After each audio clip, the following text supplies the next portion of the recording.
بسم الله الشافي، بسم الله الكافي، بسم الله المعافي، بسم الله الذي لا يضر مع اسمه شيء في الأرض ولا في السماء وهو السميع العليم. فأحييكم بتحية الإسلام ألا وهي السلام عليكم ورحمة الله وبركاته. Marilah sama-sama kita mulakan dan memuliakan pengajian kuliah subuh pada pagi ini dengan mengambil keberkatan surah Al-Fatihah. A'udzu billahi minasyaitonir rajim. Bismillahirrahmanirrahim. Alhamdulillahi rabbil alamin. Ar-Rahmanir Rahim. Maliki yaumiddin. Iyyaka na'budu wa iyyaka nasta'in. اهدنا الصراط المستقيم صراط الذين أنعمت عليهم غير المغضوب عليهم ولا الضالين آمين. بسم الله الرحمن الرحيم. إن الحمد لله نحمده ونستعينه ونستغفره ونعوذ بالله من شرور أنفسنا ومن سيئات أعمالنا. من يهده الله فلا مضل له ومن يضلل فلا تجد له وليا مرشدا. أشهد أن لا إله إلا الله وحده لا شريك له وأشهد أن محمدا عبده ورسوله. اللهم صل وسلم على سيدنا وحبيبنا وشفيعنا وذخرنا وقدوتنا ومولانا محمد صلى الله عليه وآله وصحبه وبارك وسلم. سبحانك لا علم لنا إلا ما علمتنا إنك أنت العليم الحكيم. رب اشرح لنا صدورنا، رب يسر ولا تعسر، رب تمم بالخير.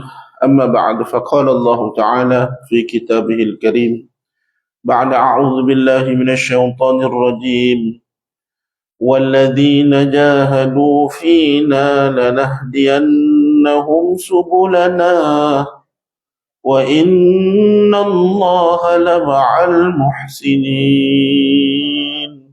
Sadaqallahul Aliyul Azim. Yang saya muliakan barisan ahli jawatan kuasa pengurusan Madrasah Perwira Indah Gombak Selangor Darul Ihsan, seterusnya barisan yang dikasihi dan dihormati Asatizah, tuan-tuan guru, tuan-tuan imam, tuan-tuan bilal, dan seterusnya jemaah yang dikasihi sekalian, muslimin muslimat, hadirin hadirat.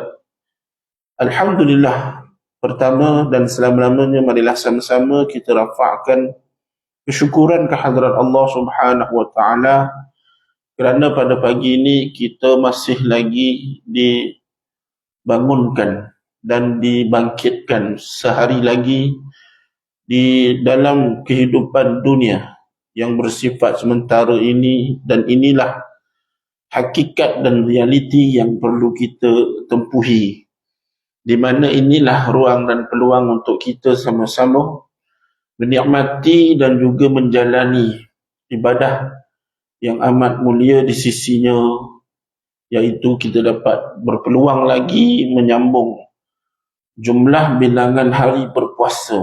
Pada hari ini kita dah masuk hari yang ke-17 berpuasa, dan alhamdulillah Allah Subhanahu wa taala masih lagi panjangkan nyawa kita, umur kita, usia kita sehinggalah sampai ke hari ini.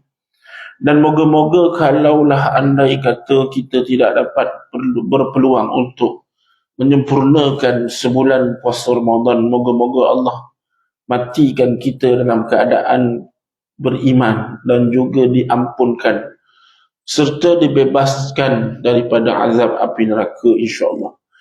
Dan sesungguhnya mati dan meninggal pada bulan Ramadan adalah cita-cita yang perlu kita cita-citakan dalam pencapaian husnul khatimah. Mati bulan Ramadan ni dikira juga mati husnul khatimah. Kenapa? Kerana kalau kita meninggal dalam bulan Ramadan ini, tuan-tuan, nescaya kita berpeluang dapat masuk ke dalam syurga Allah. Kenapa? Kerana diampunkan dosa-dosa kita dan meninggal pula dalam keadaan berpuasa. Allahu Akbar. Dan sesungguhnya puasa itu adalah satu amal ibadah yang mulia, sehingga disebut dalam hadis kursi, mulianya puasa itu kullu amal ibnu Adam lahu illa as-saum, kata Allah SWT dalam hadis kursi. Setiap amal anak Adam itu bagi mereka kecuali puasa, kata Allah. Wa ana ajzi bih, dan aku yang akan bagi pahala puasa. Dan seterusnya Allah SWT beritahu setiap amalan yang ada di dalam yang dilakukan dalam bulan puasa ini dilipat kali gandakan dengan jumlah bilangan 10 kali ganda. Masya Allah. Jadi tuan-tuan, sebab itu kita bersyukur hidup ataupun matinya kita dalam bulan Ramadan ini adalah sebuah keberuntungan. Kalau dapat hidup, beruntung kerana kita dapat menambah amalan. Kalaupun kita mati, moga-moga kita juga berjaya kerana dapat menghabiskan riwayat hidup kita ini dalam keadaan yang sempurna dan mulia di sisinya, insyaAllah. Dan pada pagi ini kita bersyukur dapat berkumpul lagi bersama-sama bagi meneruskan pengajian kitab Wajaat Sakratul Maut, yang mana pada pengajian yang lalu kita berhenti muka surat berapa, tuan-tuan? Ada yang ingat? Muka surat 14 ke 15, saya tak ingat lah. Ada kalau ada yang catat mungkin boleh ingatkan saya. Last saya catat 6 Disember. Oh, lama dah. Bulan Disember, sekarang dah bulan 3 kan. Muka surat 12. Jadi kalau Januari mungkin 13. Muka surat 16 baik, ada orang yang catat sebab saya terlupa nak tik bahagian. Muka surat 16. 14 Okey, baik. 14 pada perenggan yang keberapa? Akhir sekali baik. Jadi tanpa melengahkan masa, insya-Allah kita ambil manfaat dengan bacaan kitab. Lebih-lebih lagi manfaat ini dapat kita ambil pada bulan Ramadan. Dan insya-Allah moga-moga sedikit bacaan daripada halaman kitab daripada Syekh Dr. Aid Abdullah Al-Qarni ini dapat kita jadikan pedoman, insya-Allah. Qala al-musannifu rahimahullahu ta'ala anhu wa nafa'a bihi fi 'ulumihi fid darain, insya-Allah. Namun seketika itu juga dia jatuh pengsan tatkala kaum muslimin membaringkan dan meletakkan pipinya di atas sebuah bantal. Dia sedar semula dan berkata, "Jauhkanlah bantal ini dari kepalaku dan biarlah kepalaku terletak di atas tanah. Semoga dengan begitu Allah memberi rahmat kepadaku. Semoga Allah memberi rahmat kepadamu. Semoga Allah memuliakan kepergianmu. Semoga Allah menyambut kedatanganmu di sisinya, wahai Umar. Engkau adalah penolong, engkau adalah pembela kebenaran seperti mana yang dikatakan oleh Ibnu Mas'ud. Keislamanmu sebagai penolong, kehijrahanmu sebagai kemenangan, dan kepimpinanmu sebagai rahmat." Ali pernah menyanjung Umar semasa dia masih bergelut dengan sakratul maut. Aku masih ingat sabda Rasulullah sallallahu alaihi wasallam. Aku pergi bersama Abu Bakar dan Umar. Aku keluar bersama Abu Bakar dan Umar. Semoga Allah menghimpunkan kamu, wahai Umar, bersama kedua sahabatmu itu, Rasulullah sallallahu alaihi wasallam dan Abu Bakar. Umar menyahut, "Cukuplah. Semoga aku selamat dalam menghadapi ujian ini. Hanya itu harapanku selama ini." Para sahabat Rasulullah sallallahu alaihi wasallam telah mempersiapkan diri menghadapi kematian dan sakratul maut. Memang betul, mereka bertahun-tahun telah bersiap sedia menghadapinya. Allahu Akbar. Tuan-tuan, ini adalah pengakhiran bagi kisah Sayyidina Umar Al-Khattab, yang mana pada sebelum ini kita dah perhatikan bagaimana perawi ataupun pengarang kitab ini telah menceritakan keadaan di mana Sayyidina Umar seketika hampir dengan kematian, hampir dengan syahid. Dia telah melakukan yang terbaik untuk umat, Masya Allah. Kalau kita perhatikan sumbangan Umar dalam dunia Islam ini sangatlah besar, tuan-tuan. Dan kalau kita perhatikan bagaimana keadaan dia dahulu, sangat berbeza. Seorang lelaki yang dahulu sebelum Islamnya dia, seorang yang pembengis, seorang yang tidak akan berkompromi, seorang yang kuat tenaganya, fizikalnya besar. Dan pernah satu hari ketika mana dia dapati adiknya, adiknya masuk Islam bersama dengan suaminya, marah.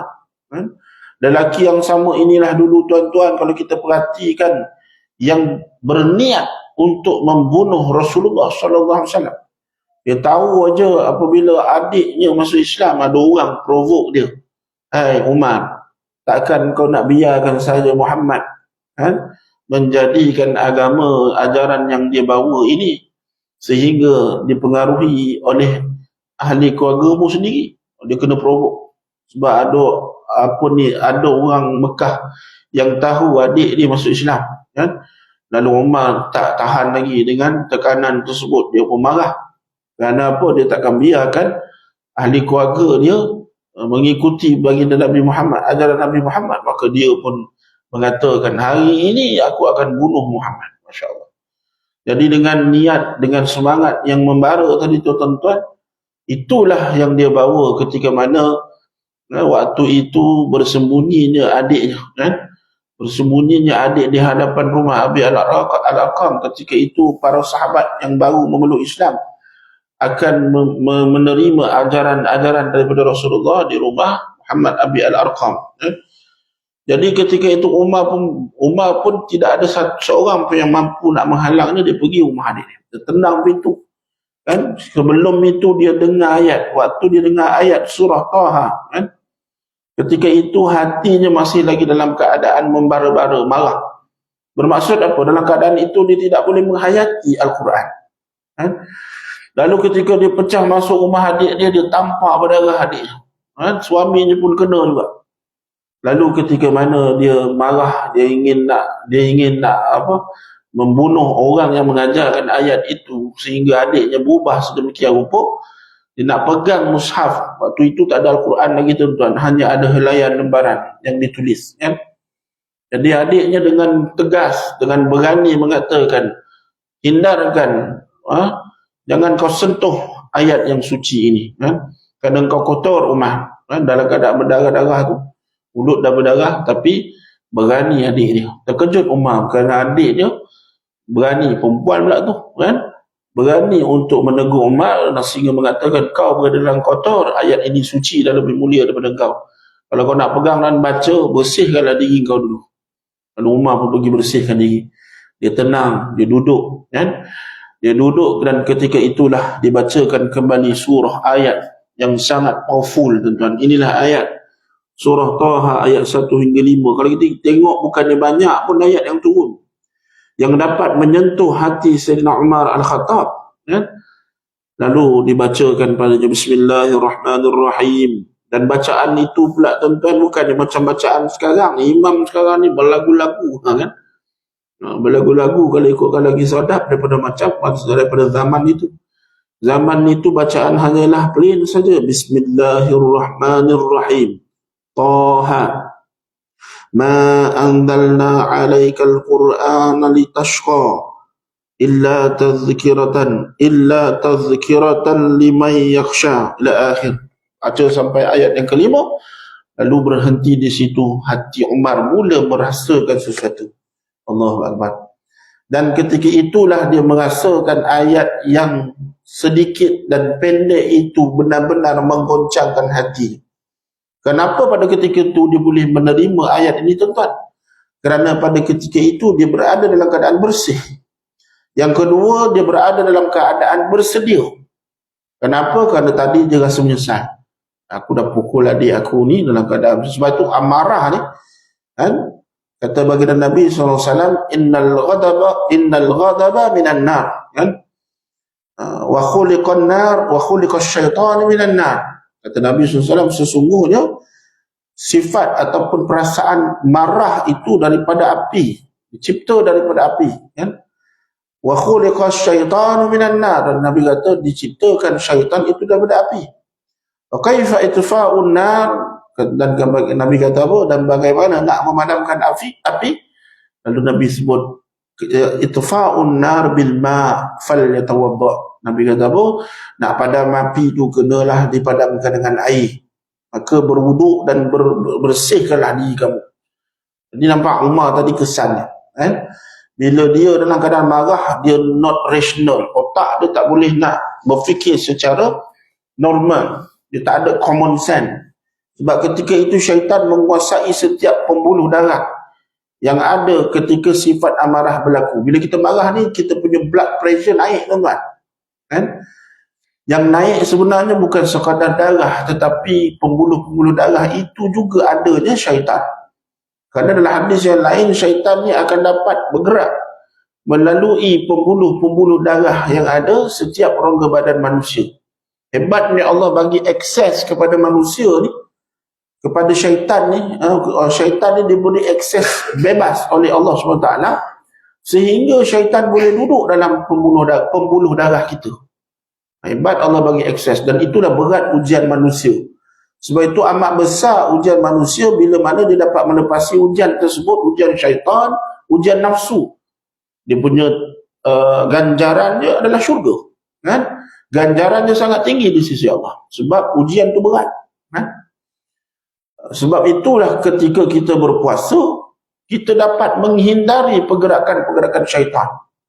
Dan sebab pergerakan syaitan itu dihindari kerana kita berpuasa. Bila puasa ni, blood pressure tidak akan spike, kan? Bila kita makan ni, tuan-tuan, circulation of blood tu dia akan bergerak. Tapi bila kita puasa, dia punya circulation tu dia akan sempit. Darah mula cari orang kata apa, sumber untuk nak convert menjadi tenaga. Sebab itu puasa ni penting.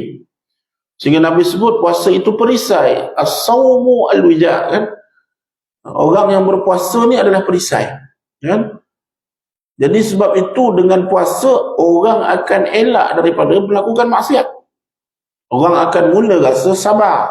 Bila dia puasa, dia kalau selalu dia marah, dia akan dapat kawal diri dia. Ini kelebihan puasa. Balik kepada cerita Umar tadi, tuan-tuan, kan?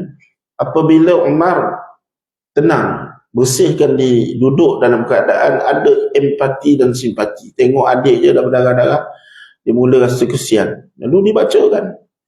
Bila baca ni, tuan-tuan, lihatlah betapa ketika mana seseorang itu menghayati ayat-ayat suci Al-Quran, walaupun ringkas sebanyak 5 kalimah, 5 ayat sahaja, ia dapat menembusi hati yang sangat keras, hati yang sangat tegas, hati yang sangat, kalau kita kirakan, ditakuti oleh penduduk Mekah. Sehingga kan selepas itu Umar pun bangkit. Umar merasakan getaran cahaya hidayah itu mula menerumbusi masuk ke dalam hati. Dan dia pun keluar dengan pedang. Takut dah ni, orang dah takut, dan keluar nak pergi mana? Di mana Muhammad, dia kata. Orang yang mengajarkan ayat ini, dia nak jumpa bertemu dengan Muhammad, nak jumpa dengan Nabi Muhammad. Adik dengan suami dah cuak dah, kan? Dia pun pergi ke rumah Abi Al-Arqam, dia ketuk pintu. Dalam keadaan baik lah. Bila sahabat yang berkumpul pada ketika itu tahu Umar mengamuk, semua sahabat takut.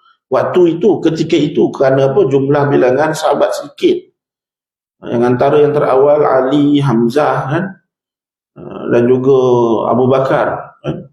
Duduk di rumah tersebut, di rumah Abi Al-Arqam.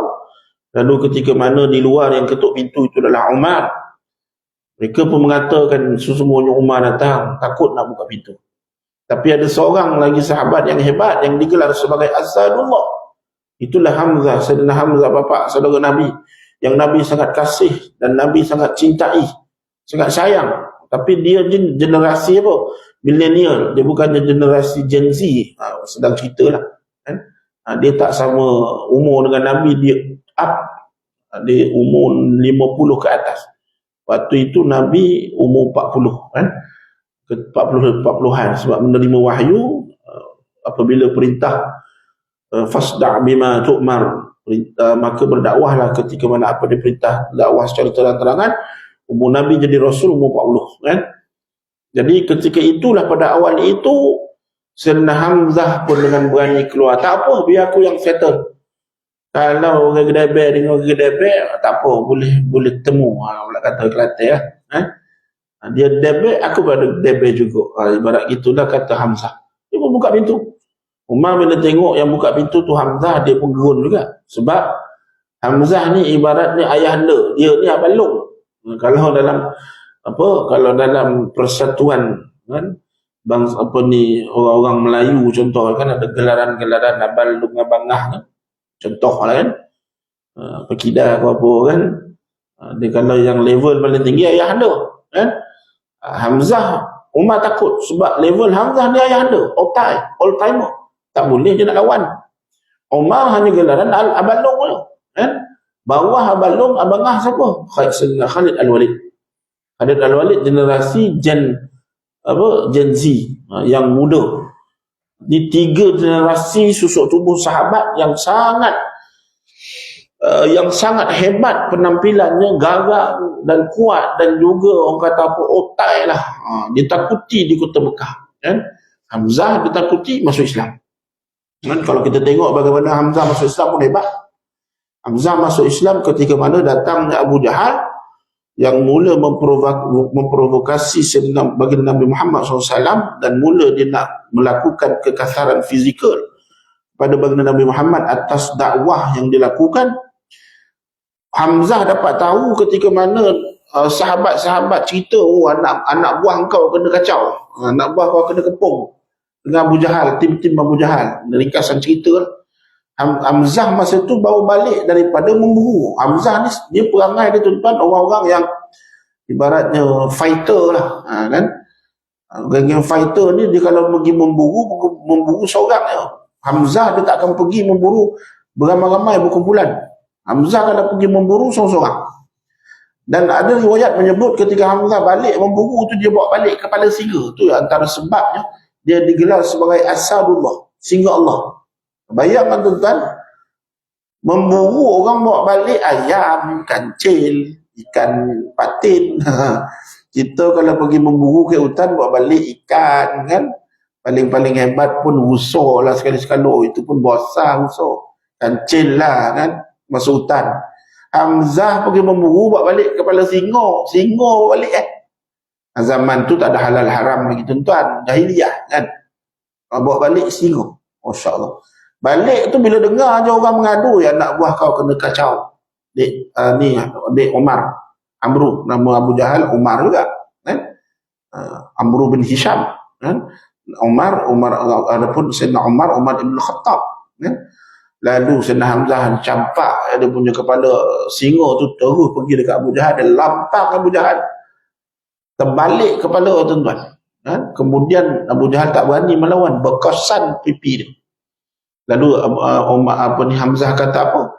Jangan sesekali kau dekat kan anak buah aku ni. Dia kata ni anak aku lah. Jangan kau sekali dekat dengan Muhammad, kerana aku berada belakang atas apa yang dibawakan ajaran. Hamzah pun tak tahu kenapa dia boleh cakap macam ni. Mulai hari ini, apa yang Muhammad bawakan ajaran kepada orang-orang Mekah, apa yang dicakap itulah yang aku sokong dan aku pertahankan. Ni kata-kata Hamzah. Hebat Hamzah tuan-tuan. Takut Abu Jahal lagi kan? Dan bila mana dia balik, dia tak keluar rumah 3 hari. Sebab kata-kata tadi tu telah tersebar di kota Mekah. Ini cerita Hamzah. Jadi bila orang Mekah kata habis kecoh, kata Hamzah dah mula menyokong ajaran Nabi Muhammad SAW, agama baru kan? Waktu itu ada beberapa agama yang masyhur kan? Jadi Hamzah mula terfikir, aku tak boleh keluar ni, malu lah cakap macam tu. Jadi kenapa dia boleh cakap macam tu? Rupanya sinar hidayah mula masuk dalam hati dia. Lalu dia jumpa Nabi Muhammad pun cerita, dan dia pun masuk Islam. Masya Allah, hebat kan? Dan ketika itu, sejak daripada itulah dia berjanji untuk mempertahankan anak saudara dia hidup dan mati. Dan benar, Sayyidina Hamzah mempertahankan Rasulullah SAW sehingga dia syahid. Allahu Akbar.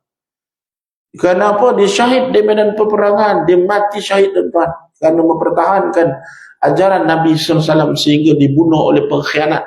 Tapi pengkhianat tu pun bukan pengkhianat.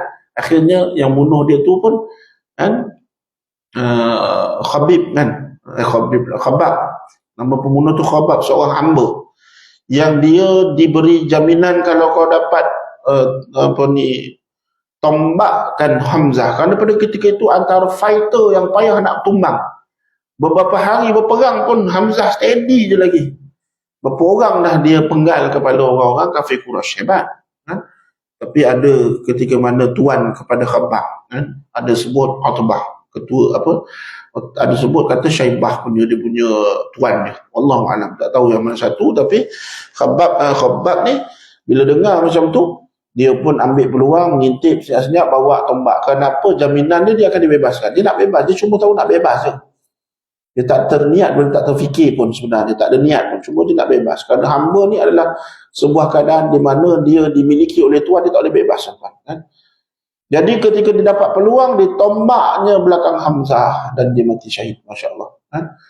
Memang benarlah dia pertahankan baginda Nabi SAW sehingga dapat mati syahid. Dan Hamzah ni tuan, ringkasan cerita dia hebat.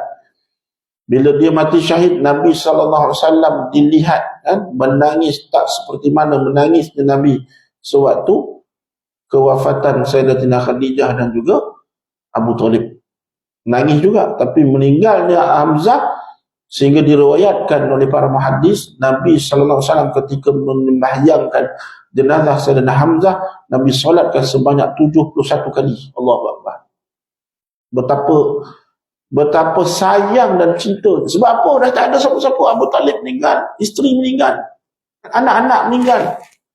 Yang ada backup kuat, yang betul-betul ahli keluarga, adik-beradik ayah lah, ibaratnya pak saudara kan, Hamzah lah ada. Jadi dibunuh pula dalam keadaan yang ngeri. Disebut sehingga Hindun kan mengeluarkan hati Hamzah. Adapun kisah itu adalah kisah yang khilaf. Tapi meninggalnya Hamzah dalam keadaan mengerikan. Kerana datang orang marah. Orang paling target Hamzah sebab dia fighter.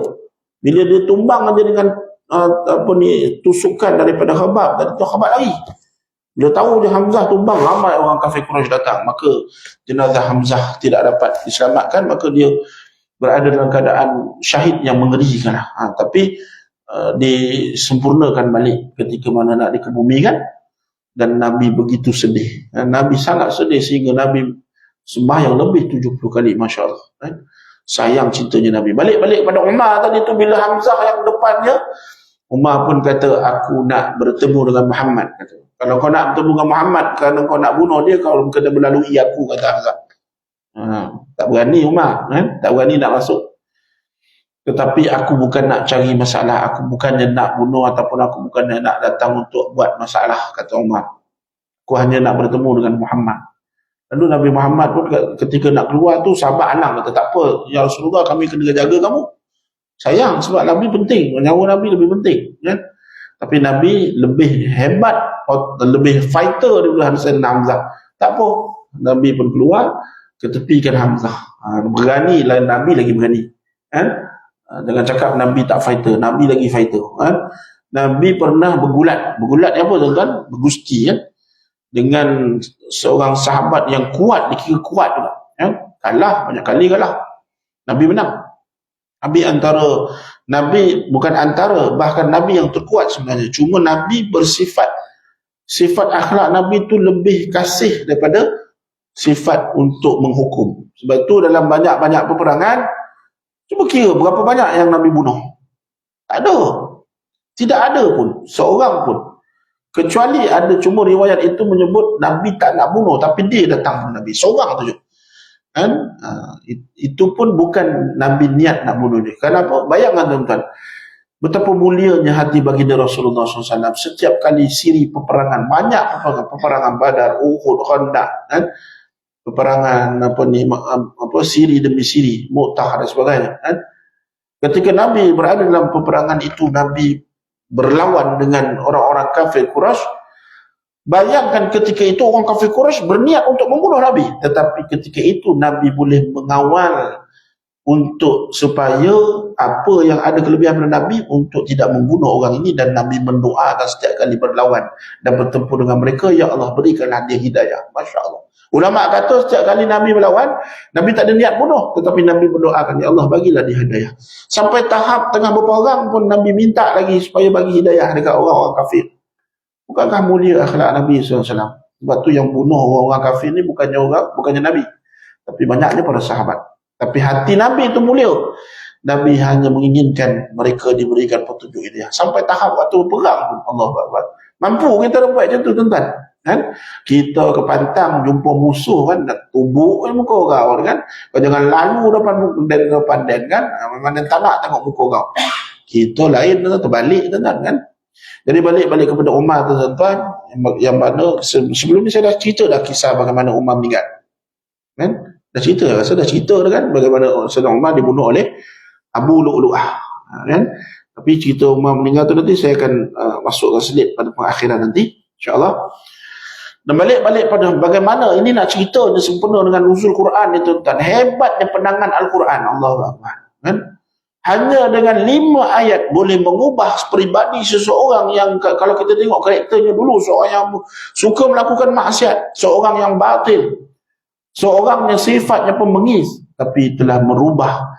Kerana apa? Kerana hebatnya Al-Quran itu dapat merubah 180 darjah, kan? Orang kata jangan sebut 360 darjah. Kalau 360 darjah balik ke tempat asal.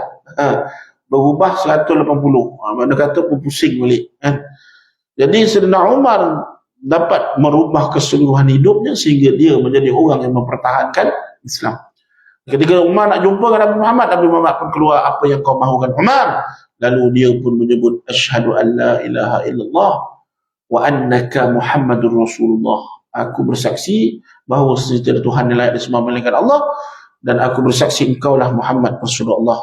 Menjerit para sahabat, bergema, pekikan, yang mana para sahabat menjerit kegembiraan. Allah. Kenapa? Kerana telah termakbul salah satu daripada doa Nabi. Kan? Nabi doa apa, tuan-tuan? Allahumma a'izzal Islam.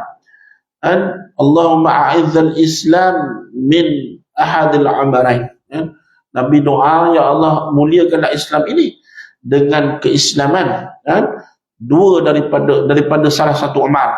Min ahadil amarain, kata Nabi. Kan? Siapa Umar yang salah satu lagi? Pertama Umar Khattab, Nabi harap. Yang kedua Abu Jahal. Abu Jahal nama sebenarnya Amr bin Hisham, Umar bin Hisham. Tapi sebab itu Abu Jahal tak masuk Islam, sebab Umar yang Allah telah takdirkan, Umar Khattab. Jadi Amr bin Hisham ataupun Abu Jahal kekallah dia jadi orang kafir. Allahu Akbar. Jadi bila Umar walaupun Umar Al-Khattab ni yang terpilih, tapi itulah takdirnya. Kerana bila masuknya Umar ke dalam Islam, kota Mekah ketika itu mula berubah, kan? Ajaran Rasulullah SAW yang ada waktu itu, yang contohnya ada solat sunat, waktu itu tak ada solat wajib, kan? Waktu itu umat Islam berani solat, berani untuk nak memperzahirkan keislaman mereka. Hebat Umar tu, kan? Umar ni seorang hebat. Bayangkan ketika mana Nabi hijrah, Nabi dengan Sayyidina Abu Bakar Siddiq hijrah dalam keadaan senyap-senyap. Umar ni isytihar dia, kan?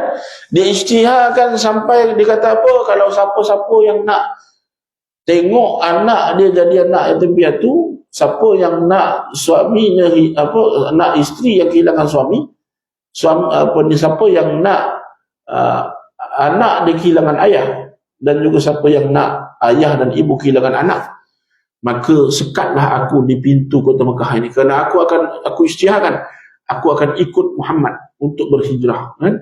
Naik kuda selamba, tuan-tuan. Tak ada orang yang berani mengisytiharkan melainkan Umar, sehingga kan tak ada orang pun berani halang. Sedangkan sahabat lain ramai, orang kafir Quraisy halang. Antara yang dihalang kafir Quraisy antaranya Sayyidina Suhaib Ar-Rumi. Halang bukan setakat halang. Saudara Suhaib Ar-Rumi ni dia bukan orang Mekah, dia bukan bangsa Arab. Dia adalah orang Rum, kan? Rum, dia datang ke kota Mekah, belajar bahasa Arab, dan dia pula diajarkan oleh pembesar-pembesar Quraisy untuk buat bisnes di Mekah. Dan bisnesnya maju, dan dia kaya raya, kan? Ketika mana dia masuk Islam, Dia nak berhijrah, tapi ditahan oleh orang kafir Quraisy. Kafir Quraisy kata, kau datang dalam keadaan tidak ada apa-apa, kau tak dibenarkan keluar daripada kota Mekah ni dengan membawa apa-apa. Lalu Sayyidina Suhaib Ar-Rumi kata apa? Baik, aku akan keluar dengan tidak membawa apa-apa. Ditinggalkan harta dia, tuan-tuan, dengan bisnes yang banyak, dengan keuntungan kedai yang hebat, kan? Dia tak peduli, janji dia dapat hijrah bersama Rasulullah SAW. Ini antara pengorbanan sahabat. Orang lain semua kena sekat, kan? Tapi Sayyidina Umar tidak siapa pun yang dapat berani menghalang, kerana Umar hebat Umar, tuan-tuan, ketika mana dia dilantik menjadi khalifah Amirul Mukminin. Dia tidak mahu digelar sebagai khalifah kerana dia kata berat, kerana dia memuliakan sahabatnya Sayyidina Abu Bakar Siddiq. Ketika mana Sayyidina Abu Bakar Siddiq dilantik menjadi khalifah, digelar sebagai Khalifatul Rasul. Apa maksud Khalifatul Rasul? Pengganti kepada Rasul. Jadi dia merasakan, aku tidak layak menjadi pengganti, dan aku tak nak dipanggil sebagai Khalifatar Rasul. Tak nak menjadi pengganti, tak layak, kata dia. Maka gelarkanlah aku. Maka dia lah orang yang mempelopori, kan? Mempelopori dengan panggilan Amirul Mukminin, ketua bagi orang mukmin, kan? Dan hebatnya dia menjadi ketua orang mukmin bukan sekadar dia dapat menjadikan kota Madinah dikenali dalam seluruh dunia, bahkan dia dapat menguasai lebih 23 buah negara kalau kita kira pada saat ini. Hebat. Waktu ketika itu, tuan-tuan, kerajaan dunia ni dikuasai oleh dua negara yang besar, iaitu kerajaan kota Rom dan Parsi. Apa yang Umar buat pada ketika itu? Membawa kota Madinah yang kecil dengan ketenteraan, dengan askar, dengan polis, dengan sistem pertahanan yang baru bertatih. Dia menggegar dunia, kan, ketika itu dengan menumbangkan kedua-dua gegasi Empayar Rom dan Parsi. Hebat, kan? Sebab itulah daripada jatuhnya Empayar Rom tadi tu, ada seorang sahabat yang bawa pulang seorang lelaki yang spesialis dalam bidang senjata. Nama dia siapa? Abu Lu'lu'ah Ar-Rumi. Dia berikan kerakyatan, dia beri perlindungan sosial politik, dia beri peluang untuk turun hidup, tapi dengan syarat, aku bagi kau kerja, kau buat senjata untuk kerajaan Madinah. Dan itulah pembunuh Sayyidina Umar. Cerita dia menarik, tuan-tuan.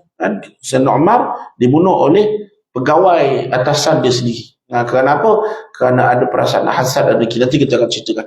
Tapi balik kepada Umar. Hebatnya Umar ketika mana atas jasa dia lah, tuan-tuan, sampai sekarang ni banyak ijtihad daripada dia, kita makan jasa Sayyidina Umar. Antara jasa yang terbesar adalah ijtihad dia dalam apa?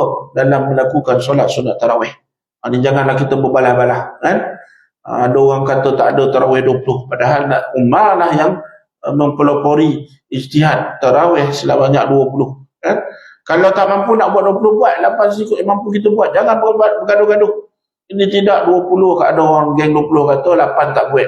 Ada orang 8 kata 20 tu panik, kan? Akhirnya masing-masing berbalah.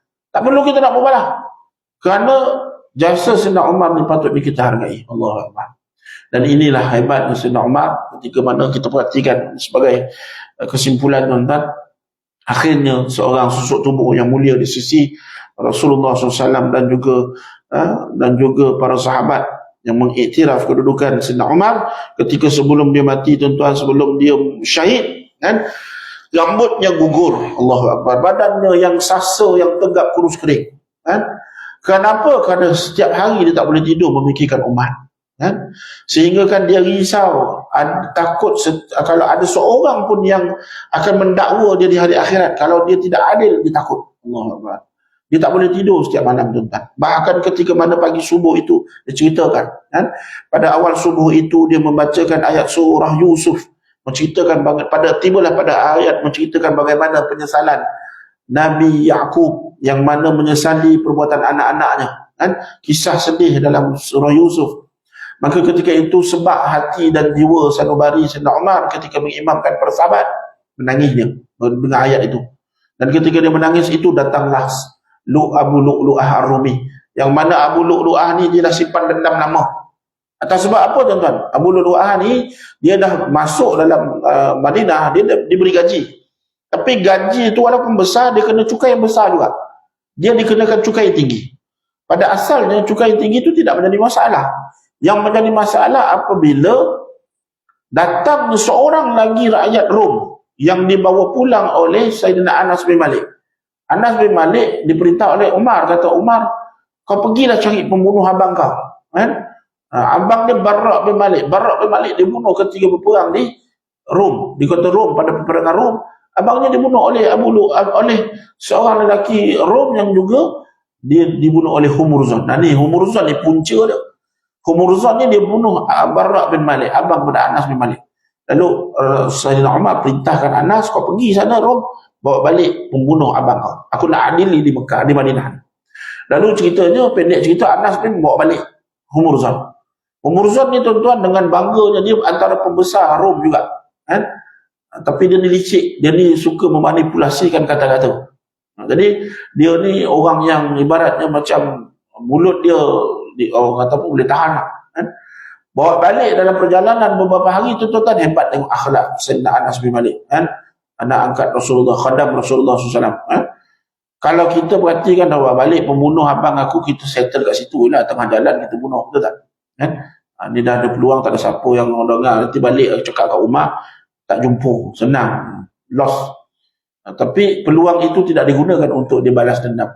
Dia tetap taat dengan arahan Umar, balik di Madinah barulah diadili. Pendek cerita, ketika sampainya Humurzan di Madinah, Umar nak adili, nak bunuh Humurzan ni dilicik. Pertama dia minta air, dia kata kalau apa, selagi aku tak minum, kan, selagi kau tak minum, selagi tu aku tak akan bunuh kau. Umar kata macam tu. Humurzan ni cerdik, dia ambil air tadi tu dicampak. Pada awal tu dia minta air, dia saja nak cari alasan. Umar marah, kan? Dia nak bunuh, dia nak penggal kepada Humurzan. Yang ketika itu dah didapati bersalah. Anas kata nanti, kan? Kau kena berpegang dengan kata-katanya. Sebab dia kata kalau kau bagi air, kalau dia minum, baru kau boleh hukum dia. Pendek cerita, dia main lagi, main, kemudian akhirnya dia tak boleh nak lepaskan diri, dia bermain dengan apa tuan-tuan? Humurzan akhirnya dia kata masuk Islam. Aku mengaku aku masuk Islam. Masuk Islam. Dia mengucap kalimah syahadah. Bila mengucap kalimah syahadah, lagi marah Sayyidina Umar. Umar menganggap Humurzan hanya bermain-main, nak melepaskan diri. Ketika dia nak pancung Humurzan, Anas sekali lagi tahan. Dia kata tak boleh. Kerana ingat Nabi pesan, kalau orang yang dah masuk Islam, maka dia dah menjadi kembali kepada fitrah, telah haram darahnya, maruahnya, harta. Kan? Dan diharamkan juga nyawanya. Tak boleh bunuh. Maka Humurzan selamat. Humurzan dia licik. Kemudian dia pun tersenyum, Humurzan keluar. Ada riwayat dia ni munafik lah. Kan? Jadi dia keluar daripada berlepas diri, dia selamat daripada hukuman Umar. Ketika itulah Humurzan dia lari ke dalam kota Madinah, tak dapat ditemui. Ada riwayat menceritakan dialah yang bertemu dengan Abu Lu'lu'ah secara senyap-senyap. Dan dia menanamkan bibit-bibit kebencian dan dendam kepada Umar. Nak balas dendam kan? Dengan mengatakan, dia ambil isu lah. Antaranya isunya adalah isu cukai. Pada asal cukai sebelum ni dipersetujui Abu Lu'lu'ah, tak ada masalah. Tapi lama-lama dia kata, engkau gaji besar, cukai pun besar, patutnya cukai sikit je. Maka dia mula dendam, dia kata. Sebab ketika mana ada satu hari Abu Lu'lu'ah datang jumpa Umar, mengadu yang cukai dia berat, cukai dia besar sangat, minta kurang. Umar kata, Umar ketika itu Umar tak tahu yang cukai yang dikenakan olehnya tinggi. Dia pun tanya berapa banyak cukainya. Pada asalnya Umar nak backup, tapi tak boleh nak backup depan-depan. Nanti aku jumpa pegawai yang meluluskan cukai ini. Mana Umar pun cerdik, dia nak jaga nama baik pegawai dia. Dia nak pergi tanya dulu pegawai dia, kenapa pula kau kenakan cukai tinggi-tinggi? Dia ni dah bagi sumbangan pada kita. Jadi dalam keadaan itu dia tidaklah bagi harapan kepada Abu Lu'lu'ah. Dia kata apa? Okeylah, gaji kau besar, maka layaklah kau kena cukai yang besar. Bermaksud dia tidak bagi harapan untuk kurangkan cukai. Tetapi dalam masa yang sama, Umar pergi jumpa pegawai yang mengenakan cukai yang tinggi itu, orang yang bertanggungjawab baru masuk Abu Lu'lu'ah. Saya tak ingat apa nama dia. Dia lah sahabat yang dia ambil kenakan cukai tinggi. Dan Umar pergi nasihat. Kata, kenapa kau kenakan cukai depan ni, tukar. Gaji dia tu, cukai dia tu turunkan. Jangan kena tinggi-tinggi sangat. Dia dah bersumbang khidmat dia pada kita, jasa dia besar. Sebab dia buat senjata-senjata yang hebat, tuan-tuan. Dia buat lembing, tombak, dia buat pisau, dia buat parang, dia buat pedang. Dan pedang yang canggih-canggih. Senjata-senjata yang hebat. Maka ada suatu hari ketika mana cukai itu lambat, itu tak lulus. Biasalah prosedur. Kemudian waktu itulah Abu Lulu'ah dia mula asas satu alat senjata, pisau kecil. Kemudian Umar nampak dia hari-hari dia mengasah pisau itu. Umar tanya, pada apakah tujuan kau buat senjata itu? Waktu Abu Lulu'ah kata, engkau suatu hari nanti kau akan tahu dan seluruh rakyat engkau pun akan tahu. Jadi pada ketika itu Umar dah tahu dah. Umar bukan orang yang bodoh kan. Bahkan Umar dia bermimpi, itu yang sebelum ni kita tengok bagaimana dia bermimpi. Dia dipatuk oleh seekor ayam Rom kan, patuk kepalanya sebanyak 3 kali kan. Dan waktu itulah dia datang membawa takwil dan tafsir mimpinya kepada seorang ulama. Sahabat pun ada ulama di kalangan sahabat. Bayangkan tuan-tuan, berapa orang, berapa ratus, berapa ribu sahabat kan, yang mahir di kalangan para sahabat itu hanya 18 orang tu yang faqih. Nak beritahunya bukan senang, nak faqih dalam agama. Jadi hatta Umar sendiri pun walaupun faqih tetap rujuk kepada orang yang hebat kan. Dan dia benarlah apa tafsiran mimpi itu yang menyebut dia akan dibunuh oleh seorang lelaki Rom. Dan Umar dah tahu dah, Umar dah boleh connect dan dot kan. Tapi Umar tidaklah kata ambil peluang dengan tangkap Abu Lulu'ah, tidak. Dia biar, kalau dia tahu itu takdirnya, yang janji dia nak mati syahid. Jadi pagi subuh tadi kembali ketika dia baca surah Yusuf, waktu itu dia menangis. Dan ketika itulah datang Abu Lulu'ah daripada belakang yang telah menghunus dan telah menikam sahabat-sahabat yang sehingga ada yang mati syahid di situ. Dan ketika itulah dia ditusuk, ditikam oleh Abu Lulu'ah sehingga Umar tumbang di hadapan mihrab.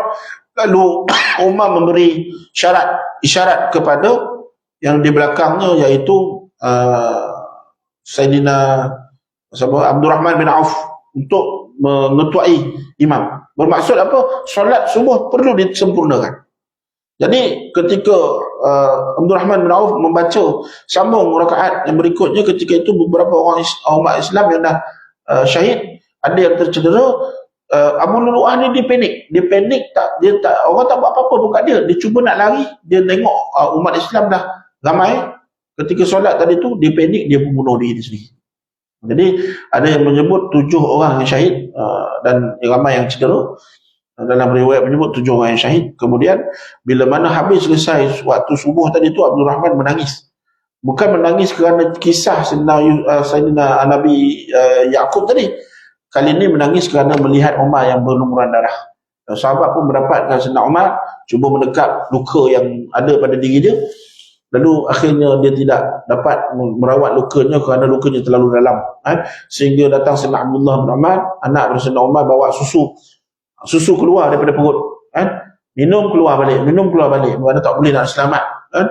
Dan ketika itulah Umar dia sedar yang waktunya ajal yang telah sampai. Dan ketika sebelum dia syahid, tuan-tuan, dia menyebut satu perkataan yang mulia. Dia kata, aku berbangga. Kerana apa? Kerana aku mati, aku tahu aku mati dalam keadaan bukan di tangan orang Islam. Aku mati dibunuh di tangan oleh orang-orang yang bukan Islam, insya-Allah. Dan kesyahidan Sayyidina Umar ni, tuan-tuan yang mulia, masya-Allah, telah disebutkan oleh baginda Nabi sallallahu alaihi wasallam dalam hadis yang sahih, yang mana Nabi dah cerita dah, walaupun Nabi dah cerita tapi tetap Umar berharap dan bercita-cita untuk mati syahid kan. Apa hadis ni, tuan-tuan, ini menunjukkan bahawasanya kita ni telah ditentukan mati kita kat mana tempat kita. Sebagaimana tempat kita diambilnya jasad dan tanah kita. Kita ni dijadikan daripada tanah-tanah tertentu. Kan? Kata Nabi SAW, kullu mauludun yudharru ala surratihi min turbatihi. Fa idza tala umru raddahu Allahu ala turbatihi allati khalaqahu minha. Nabi kata apa? Setiap orang yang lahir, ketika mana dia dilahirkan, ketika mana sebelum dia dilahirkan, para malaikat akan datangkan tanah yang membentuk jasad dia daripada alaqah mudghah, daripada nutfah alaqah mudghah, membentuk jasad bayi itu tadi tu. Malaikat datang ambil tanah tempat orang yang sama, bayi yang nak dibalut tadi tu, situlah tanah tempat dia akan dikebumikan. Dia ambil tanah daripada situ. Kemudian malaikat akan salutlah jasad bayi tadi tu menjadi 9 bulan sempurna sebagai manusia sebelum dilahirkan. Ini kata Nabi. Fa idza tala umru, kalau umur dia panjang, dia lahir dia hidup, umurnya hidup, maka dia hiduplah sampai hayat dia, sampai umur dia, kan? raddahu Allah ala turbatihi allati khalaqahu minha. Nabi kata kemudian dia mati. Dia mati, Allah akan mengembalikan jasad itu, jasad yang dicipta daripada tanah yang mula-mula dia ambil tu, malaikat ambil tanah tu, jasad itu akan dikembalikan kepada tanah yang sama, tempat yang sama yang diambil oleh para malaikat ketika mana waktu dia dalam perut tadi tu. Kemudian Nabi kata apa? Wa ana wa Abu Bakrin wa Umar khuliqna min turbatin wahidah. Dan Nabi kata apa kat sini ceritanya, bocor rahsia kan. Nabi dah cerita awal lah. Aku, Abu Bakar dan Umar dijadikan kami daripada tanah yang sama. Kan? Wa fiha nurfan, dan di tanah itulah kami akan dikebumikan. Jadi Nabi dah beritahu, Abu Bakar dah tahu, Umar dah tahu dah. Sebab itu sampai sekarang tak ada orang pun boleh halang. Kan? Ketika mana Abu Bakar, Nabi wafat, Nabi dikebumikan di kota Madinah. Tanah jasad Nabi itu diambil daripada kota Madinah. Sebab tu Nabi kok macam mana pun hijrah berlaku, sebab nanti Nabi akan wafat di kota Madinah, sebab tanahnya diambil daripada kota Madinah. Sebab tu Madinah adalah tempat mulia. Sebab tu digelar Madinah tu Madinatun Nabi wa Madinatul Munawwarah, kerana sifatnya cahaya yang ada pada Nabi. Maka Madinah, tanah yang ada pada kota Madinah itu disebut Madinah yang bercahaya, masya-Allah. Dan Abu Bakar pun meninggal. Kerana apa? Rupanya jasad Abu Bakar juga adalah yang Allah takdirkan diambil tanah daripada kota Madinah yang mulia dan suci. Begitu juga dengan Umar. Umar juga, kok macam mana pun Umar juga ditakdirkan untuk meninggal di sisi baginda Rasulullah SAW. Kenapa? Dalam hadis oleh Nabi cerita, aku dengan Abu Bakar dan Umar akan masuk syurga macam ni, kata Nabi. Allahu Akbar.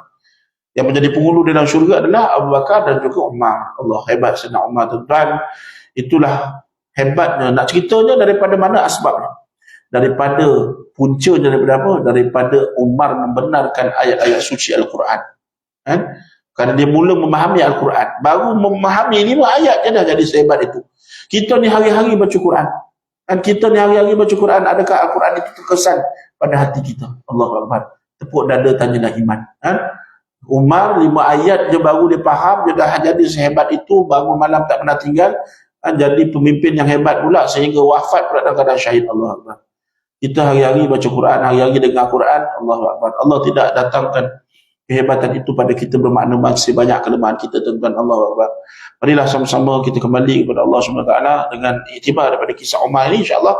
Moga-moga menjadi inspirasi buat kita hebatnya seorang lelaki yang ditakdirkan menjadi peneman Rasulullah SAW. Begitulah juga kita. Kita menunjukkan hadis ini, menunjukkan bahawasanya, sebab tu ada orang dia lahir dekat Malaysia, tapi Allah takdirkan dia kok macam mana pun dia boleh meninggal dekat Mekah. Sebab kenapa? Sebab dia akan kembali juga kepada tanah yang dia dijadikan. Kok macam mana pun dia tak pandai pun naik kapal terbang, tak ada SPM sekalipun, dan tidak ada kemampuan untuk pergi mana-mana sekalipun, kalau Allah dah takdirkan, Allah akan pilih dia. Dia yang akan buat pasport sendiri, dia yang akan beli guna duit dia sendiri, dia yang akan bawa diri dia turun di kota Mekah. Kalau dia takdir dia meninggal di sanalah dia meninggal. Kalau ada orang dia ni lahir dekat Malaysia ni tapi meninggal bukan dekat Mekah, meninggal dekat Amerika sana, takdirnya dia tanah di sana lah. Begitulah, kita ni tak tahu kat mana tempat mati kita, kita cuma tahu tempat lahir kita kan. Fabi ay apa? Wa ma tadri nafsum bi ayyi ardin tamut, Allah kata. Dan kita takkanlah kamu ketahui bumi mana yang kamu akan ditanam, kamu akan mati. Tapi bila kita mati nanti tuan-tuan, di situlah hakikatnya Nabi kata, situlah tempat asal usul tanah kita. Sebab tu kadang-kadang ada orang Oman macam muka macam orang Cina sikit kan, agak-agak ambil daripada tanah Cina kan, wallahualam. Rupa meninggal dekat sana kan, wallahualam. Tapi itu semua rahsia Allah SWT. Ala kulli hal, di bumi mana yang pun kita mati, pastikan kita mati dengan keadaan husnul khatimah. Itu yang paling penting kan. Tempat mana tu tak penting, tapi kita boleh berdoa tak? Boleh tak doa untuk mati tempat mulia macam di kota Mekah dan Madinah? Boleh. Ini juga digalakkan dalam hadis Nabi kata apa? Berharap dan bercita-cita berdoalah untuk meninggal di bumi Madinah. Antaranya boleh minta doa meninggal di bumi Madinah. Mintalah doa. Kalaupun kita ni mungkin kalau Allah SWT takdirkan, Allah makbullah doa kita, boleh jadi kita ni ditakdirkan tanah kita ni di sana. Dan Allah tu maha mampu untuk nak kembalikan kita mati di sana. Walaupun kita tak dijadikan di sana, boleh jadi kita mati di sana dengan asbab doa kita. Walaupun kita tidak dijadikan daripada tanah sana, mungkin Allah nak muliakan kita, Sebab Nabi dah bagi peluang untuk boleh minta mati di kota Madinah. Maka kita minta nak gunalah peluang tersebut. Walaupun kita bukan asal daripada tanah tersebut. Allahu Akbar. Semuanya hak milik Allah, hak milik mutlak Allah. Maka tak ada masalah. Ala kulli hal, moga-moga apa yang kita ambil daripada pedoman kisah Sayyidina Umar dan tuan-tuan jadi inspirasi buat kita, dan kita jadikan puasa kita yang berbaki ini sebagai satu inspirasi dan semangat untuk kita teruskan perjuangan kita dalam melaksanakan ketaatan dan untuk mencapai objektif utama puasa, iaitu menjadi golongan orang-orang yang takwa, bertakwa insya-Allah. Amin ya rabbal alamin. Yang baik itu datang dari Allah, yang lemah di kelemahan saya sendiri tuan-tuan. Aku qouli hadza astaghfirullahal azim li wa lakum. Assalamualaikum warahmatullahi taala wabarakatuh. Minta maaf, ampun dan maaf silap-silap sempena bulan Ramadan ini kalau tak sempat kita jumpa ya gayo itulah dahulukanlah dengan selamat ya gayo, maaf zahir batin, dan minta maaf lah terambil masa lebih sikit seronok mana cerita pasal Umar. Allahu a'lam bissawab. Assalamualaikum warahmatullahi wabarakatuh. Tangguh dengan tasbih kafarah dan surah al-Asr. Subhanallah.